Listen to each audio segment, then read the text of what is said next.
You know, for a long time, I was embarrassed to live in Missouri as a young person. We always used to joke and call it misery. But as I've gotten older, I've grown to love Missouri more and more and more as it has I wouldn't say the best government, but it has a really good government in most of Missouri. Now, places like St. Louis are horrible. Don't get me wrong. Never we have a kind of saying in the suburban areas of Missouri: never go past the river. Because once you go past the river, you end up in St. Louis County, and nobody wants to end up in St. Louis County. Nobody. Now, those of you who live in St. Louis County, there's no disrespect to you. I am sorry, but it's very dangerous in St. Louis. It's considered one of the most dangerous cities in the world, and there's good reason for that. There is murders all the time in St. Louis. But for the rest of Missouri, it's pretty dang good. I like out here. We have a fantastic senator in the form of Josh Hawley. We got rid of our old wonky senator 2 years ago, Claire McCaskill. Thank God that we got rid of her. Senator Roy Blunt, though he has his problems, I would say he's a pretty stand-up governor. Pretty good. Now, why am I talking so much about Missouri? Well, as you can see on the screen right in front of me here, Missouri bill would ban enforcement of federal gun laws. This is huge for Second Amendment enthusiasts like myself. I want to point out, I don't own a gun, but I believe in the Second Amendment and the power of the Second Amendment more than anything else. That it is essential for a sovereign nation to, especially a republic or democratic sovereign nation to, stay that way without allowing the government to get tyrannical. You have to protect people's rights to bear arms. Missouri has some of the best castle doctrine laws in the entirety of the United States. It is so easy to defend yourself from people who would hurt you and not face horrible repercussions for it. In most states, you're required to leave your house and shit like that. You have to run away and leave your house and let somebody invade it, and you can't protect your stuff or your belongings unless it's determined that was the only option. No, you come to my house in Missouri uninvited, you're getting some lead. That's what we saw with the McCloskeys last year. And that's why, they're, not in jail right now. They had the right to, bear arms and brandish their weapons for people who entered a gated community uninvited. Now, let's talk about this bill a little bit, because I don't know if it's a coincidence or not, but this bill I feel like is a response to H.R. 127, which is a bill that came out last month. Got proposed last month. The Sabika Sheik, I'm sorry if I mispronounced that, Firearm Licensing and Registration Act, which is probably the most archaic and draconian gun control law that, has ever been proposed thus far, at least in my lifetime that I can remember. Basically calling for heavier licensing on different types of firearms, even on antique firearms. $800 licensing to be able to have a firearm for anybody, and psychological evaluations in order to purchase a gun. Do these people know the definition of shall not be infringed? No, they don't, because spineless Republicans for years have been letting the Democrats control the narrative and control public opinion to the point where they have convinced the American people to disarm themselves. I'll say there are issues with a armed society. Do not get me wrong. There are issues. No system is perfect. Nothing. But I prefer a armed society to an unarmed society that cannot fight back when the government, gets in the way. And that's the principle that America was founded on. So that's just that. Now let's get to the Missouri bill. I got 3 little things open here. So basically, I believe this was in response to H.R. 127. I could be wrong about that. Some of the comments made by the lawmakers in Missouri may have just done it as a general defense against Joe Biden, because Joe Biden, in his campaign, did say that they did want to perform more gun control, which is, horrible. Missouri bill would ban enforcement of federal gun laws. Basically, I'm not going to go through this whole thing here, but basically, it passed in the House, in the Missouri House, by a large margin. And basically what this bill would do is fine law enforcement of both federal and state law enforcement that tried to enforce gun laws that violate, in the Missouri lawmakers' opinion, if it violates the Second Amendment, these federal laws violate the Second Amendment, and they try to enforce it here in Missouri, they will be fined if they try to enforce it. Up to $50,000 fines if they employ officers who take away guns based on federal laws. This is huge. This is, not only is this just huge for Second Amendment and gun rights activists everywhere, and just gun owners everywhere, this is just huge for states' rights. This is a big middle finger to the federal government saying, hey, we don't agree with this. We're not going to let this pass in our state. So no, we are not going to enforce this. I believe California did something similar to this. It was either California or Colorado. I can't remember. But with marijuana back in the day, even though California made marijuana legal inside the state, the federal government, it was still illegal. So the federal government came to try to, enforce it. But California did push back. So there is a precedent for this. Now, it has to go to the Senate, but it's almost guaranteed to pass, because the Senate in Missouri is a Republican majority. Wait, this says the Senate did pass it. Oh, no, wait, the Senate passed it, but then they sent it back to the House. I don't know why it was sent back to the House, but basically it's going to go through another vote, but it is almost entirely guaranteed to pass.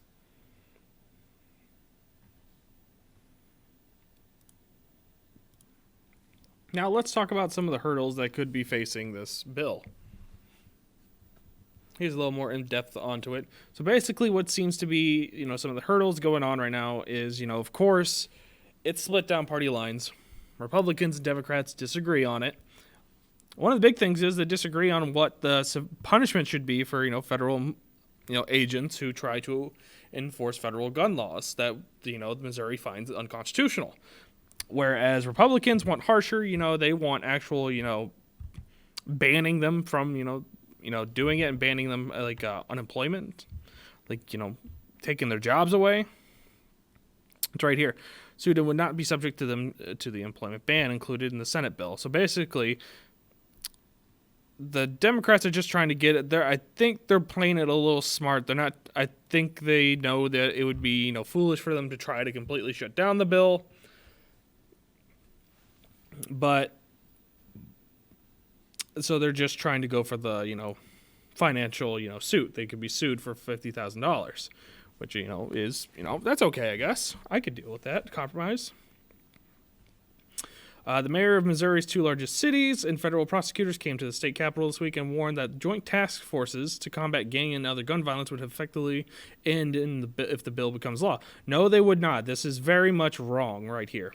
You can stop gang violence without attacking their guns. It's what they do with those guns is what you can charge them for. I probably know freaking. It's the St. Louis mayor and Kansas City's mayor. Maybe I don't know. I don't know what the second largest city. I know St. Louis is the largest, but no, this is complete hyperbole. Being hyperbolic. You could still work with the You could still have joint task force to combat gun laws, or not combat gun laws, to combat gang violence and gun violence. Because owning a gun should not be illegal. It's what you do with the gun that matters. That's what you punish the person. Because, guns don't kill people, people kill people. This is 100% fact.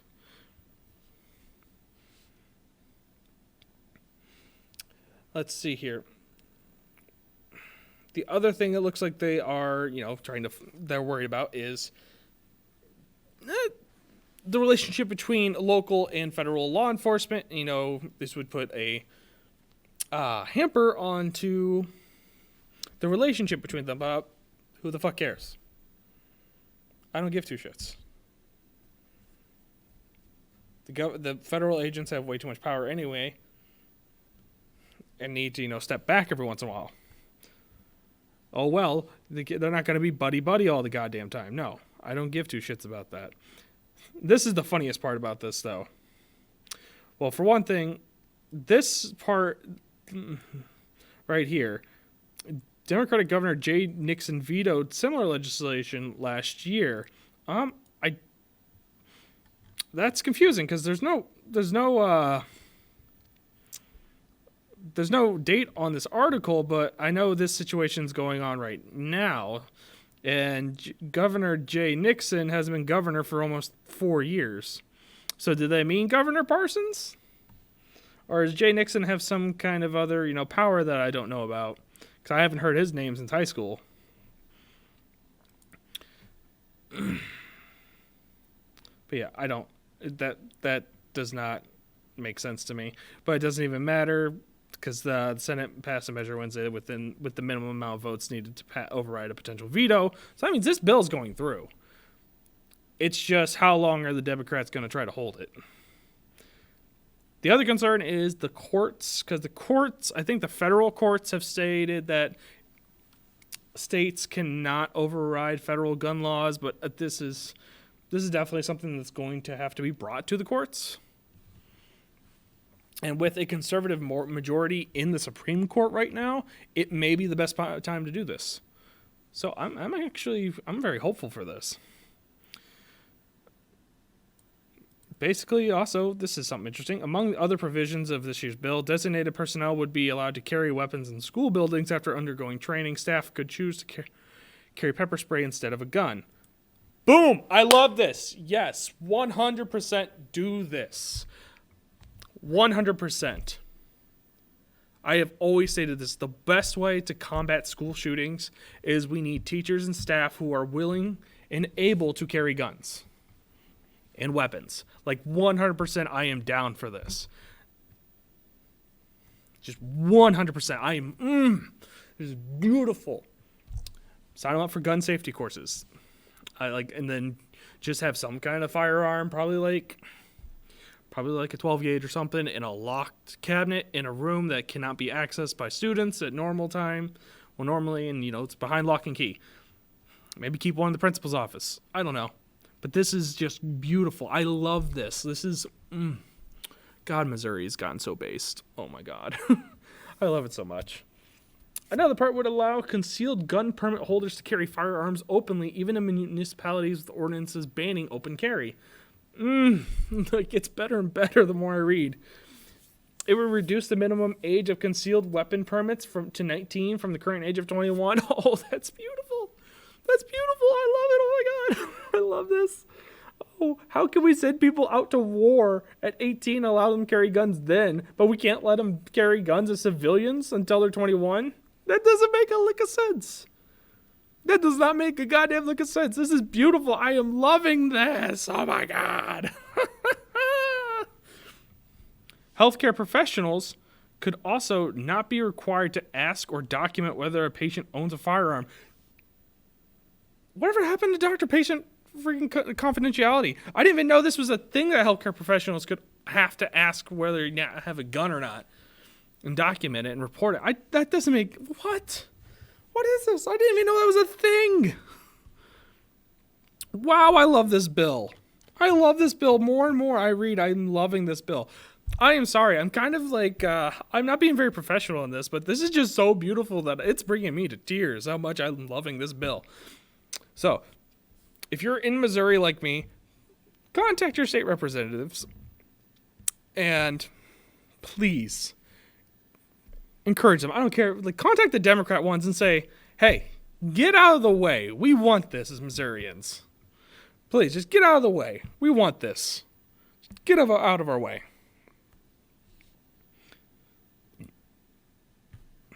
For those of you, and this is just something else I wanted to bring up too. For those of you who this is kind of a tangent.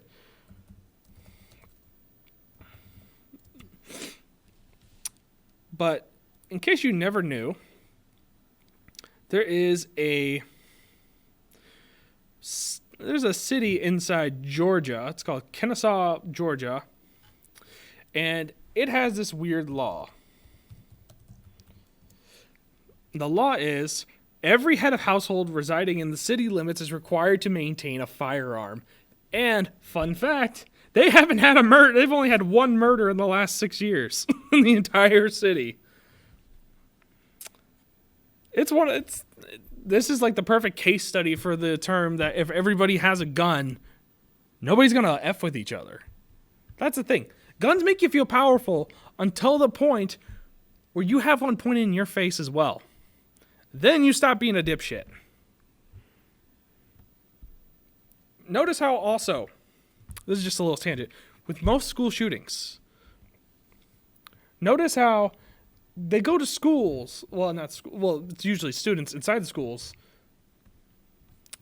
they're picking off everybody who freaking doesn't have a gun. And then once the police show up, 9 times out of 10, these kids usually kill themselves. That's because they've already picked off all the small fry they know wouldn't be able to fight back. So now, when the police show up with the guns, they know they have no chance. But imagine, if you will, if there was, an armed teacher in there. Or most schools now have armed police officers in them, but just imagine. A lot of things would probably be different. Probably would have a lot less deaths in schools.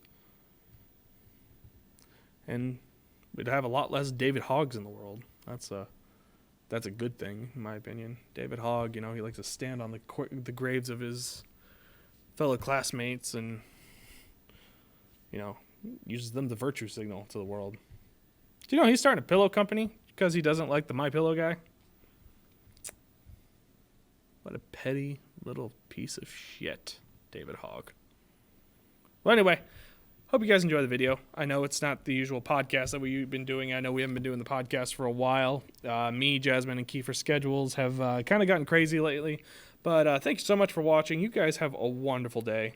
And don't forget to like, subscribe, and check us out on other platforms. I'm probably going to be uploading this video up to our library and to our BitChute accounts. But you guys have a wonderful day, and God bless.